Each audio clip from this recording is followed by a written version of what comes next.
एक शांत गांव में रमेश नाम का एक ईमानदार और साहसी पुलिसकर्मी रहता था, जिसे सब सम्मान देते थे। गांव में रहने के बावजूद उसका घर सबसे अलग था, खुला, मजबूत और सलीके से बना हुआ। ये घर उसे विरासत में नहीं मिला था, बल्कि उसने इसे वर्षों की मेहनत, त्याग और बचत से ईंट ईंट जोड़कर बनाया था। रमेश के लिए ये घर सिर्फ एक मकान नहीं था, ये उसके संघर्षों, उसके मूल्यों और उसके परिवार के सपनों का प्रतीक था।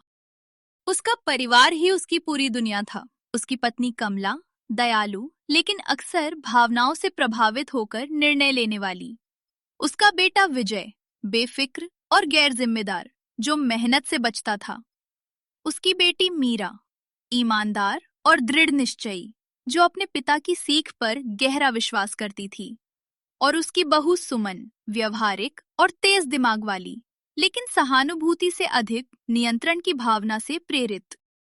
शिक्षा ही एक ऐसी दौलत है जिसे कोई चुरा नहीं सकता।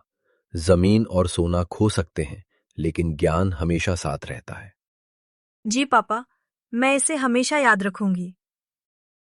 तुम्हें अपनी पढ़ाई को गंभीरता से लेना चाहिए। मैं संभाल लूंगा पापा, अभी बहुत समय है। मीरा हर बात को दिल से समझती थी, लेकिन अजय को लगता था कि जिंदगी उसे हमेशा एक और मौका देगी। समय के साथ दोनों के बीच का अंतर साफ दिखने लगा। मीरा ने अनुशासन और मेहनत का रास्ता चुना, जबकि अजय ने आराम और लापरवाही को। वो समय के साथ सीख जाएगा, तुम इतना चिंता मत करो।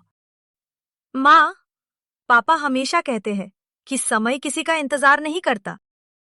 माँ का दिल तो बस अपने बच्चे की खुशी ही देखता है।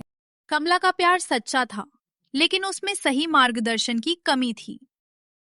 एक रात गांव की रखवाली करते हुए रमेश को एक घर के पास कुछ संदिग्ध हलचल दिखाई दी। कौन है वहां? रुक जाओ। संकरी गलियों में पीछा करते हुए रमेश एक चोर को पकड़ लेता है। तभी पीछे से पेड़ पर छिपा एक साया अचानक हमला करता है। उन्होंने हम सब की रक्षा की, अपने परिवार की तरह। अब हम क्या करेंगे तुम्हारे बिना? जिस घर को रमेश ने प्यार से बनाया था, अब वह शोक की गूंज से भर गया। एक सप्ताह बाद सुमन कुछ कागज लेकर आई, ऐसे कागज जो इस परिवार की किस्मत बदलने वाले थे। सब कुछ विजय के नाम कर देते हैं, इससे सब आसान हो जाएगा। लेकिन ये तो पूरे परिवार का है। और विजय ही तो परिवार है। साइन कर दो माँ, मैं सब संभाल लूंगा। अपने दुख में डूबी कमला ने अपने बेटे पर भरोसा किया और अनजाने में अपने पति की सारी मेहनत सौंप दी। उस दिन से सब कुछ बदल गया है। अब जब सब कुछ हमारे नाम है, तो आप दोनों को घर छोड़ देना चाहिए। आप क्या कह रही हैं? विजय, क्या ये सच है? यही बेहतर है। हम दोनों कहाँ जाएंगे? ये सही नहीं है। उस पल विश्वास टूट गया और प्यार दूरी में बदल गया। कहीं जाने की जगह ना होने के कारण उन्होंने पहली रात मंदिर के बाहर बिताई। बहुत खोजबीन करने के बाद उन्होंने एक छोटा सा किराए का घर ढूंढ लिया। किराया समय पर देना होगा। हम दे देंगे। जीवन अब रोज का संघर्ष बन गया, कमाना, बचाना और जीना। सर, मैं पढ़ाना चाहती हूँ, मैं मेहनत करूंगी। चंग, तुम रमेश की बेटी हो, है ना? वो मेरा दोस्त था और बहुत अच्छा इंसान था। उसके निधन के बाद तुम्हारे घर में जो कुछ हुआ, उसके बारे में मैंने सुना है। ठीक है, आपके पास सभी योग्यताएं हैं और आपकी संचार कौशल भी अच्छी है। आप कल से स्कूल ज्वाइन कर सकती हैं। शुरुआत में प्राथमिक कक्षा के विद्यार्थियों को पढ़ाना शुरू करें। मैं 1 महीने तक आपके पढ़ाने के तरीके का मूल्यांकन करूंगा। यदि आप उपयुक्त पाई गईं, तो आप इस स्कूल में आगे भी जारी रख सकती हैं। हम आपको पहले महीने से 15,000 रुपए प्रति माह वेतन देंगे। बाद में इसे बढ़ाया जाएगा, ठीक है? एक छोटा सा अवसर एक नई शुरुआत बन गया। याद रखो, तुम्हारा ज्ञान ही तुम्हारी सबसे बड़ी ताकत है।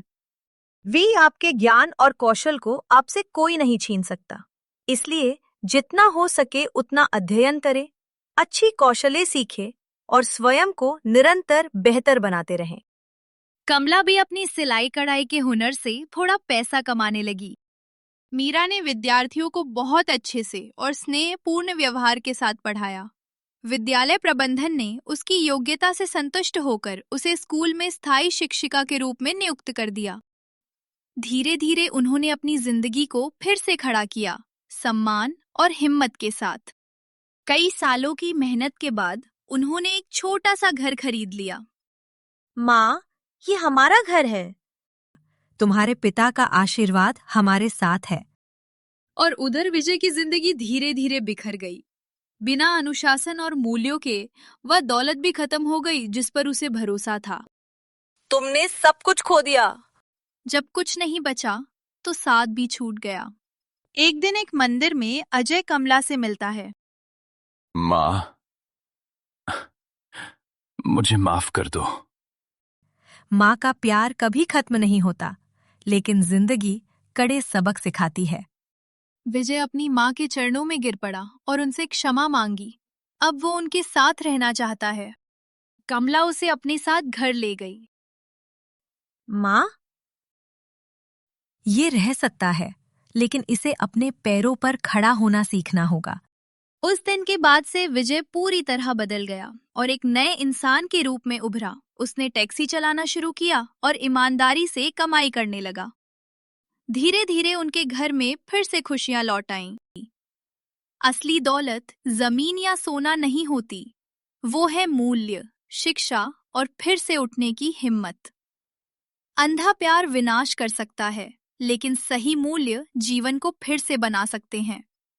ईमानदारी और समझदारी से कमाई हुई चीज हमेशा टिकती है, लेकिन बिना मेहनत के मिली हुई दौलत जल्दी खो जाती है।